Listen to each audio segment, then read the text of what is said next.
वसई विरार शहर महापालिकेच्या महासभेत नालेसफाईच्या खर्चावरनं मोठा गोंधळ उडाला। भाजप नगरसेवक गणेश पाटील यांनी मागील 5 वर्षातल्या नालेसफाईच्या खर्चाची माहिती मागितली।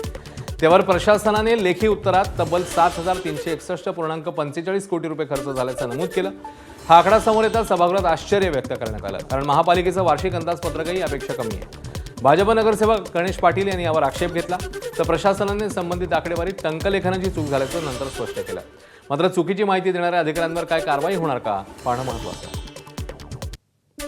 बघा, आम्ही काय महापालिकेला दोष देत नाही, परंतु एखादा अधिकारी जर आपल्याला ही माहिती देतो, आम्ही एक लोकप्रतिनिधी आहेत आणि निश्चित वसई विरारचे पहारेकरी म्हणून आम्हाला भारतीय जनता पार्टीने ते पाठवलेलं आहे आणि त्याच अनुषंगाने आपण कसं लोकांना जागृत करू शकतो। पण आत्ता दुर्दैव असं की इकडच्या अधिकाऱ्यांना देखील जागृत एका लोकप्रतिनिधींना करावं लागतं, हे मोठं दुर्दैव आहे।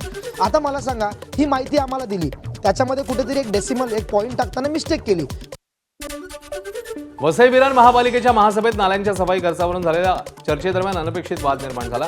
यावर चर्चा सुरू असताना भाजप गटनेते अशोक शेळके यांनी घनकचरा विभागाच्या उपायुक्त अर्चना दिवे यांच्याबाबत त्यांच्या आडनावावरून उपहासात्मक टिप्पणी केल्याचा आरोप करण्यात आला। या वक्तव्यामुळे उपायुक्त दिवे भावनिक झाले आणि भर सभागृहात त्यांच्या डोळ्यामध्ये अश्रू आले। हा प्रकार घडल्यानंतर सत्ताधारी महिला नगरसेवकांनी तीव्र आक्षेप नोंदवत अधिकाऱ्यांचा अपमान सहन केला जाणार नाही अशी भूमिका मांडली। दरम्यान महापालिका आयुक्तांनी घटनेची गंभीर दखल घेत सभागृहातल्या सदस्यांनी बोलताना संयम, सभ्यता आणि मर्यादा पाळाव्यात असं सांगत नाराजी व्यक्त केली।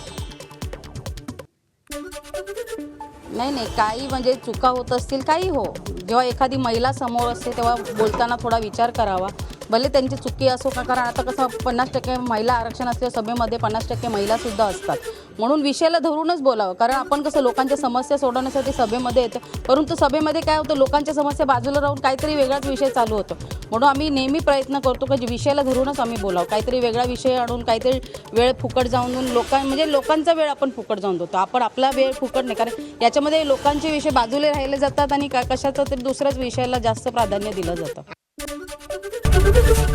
एबीपी माझा, उघडा डोळे बघा नीट।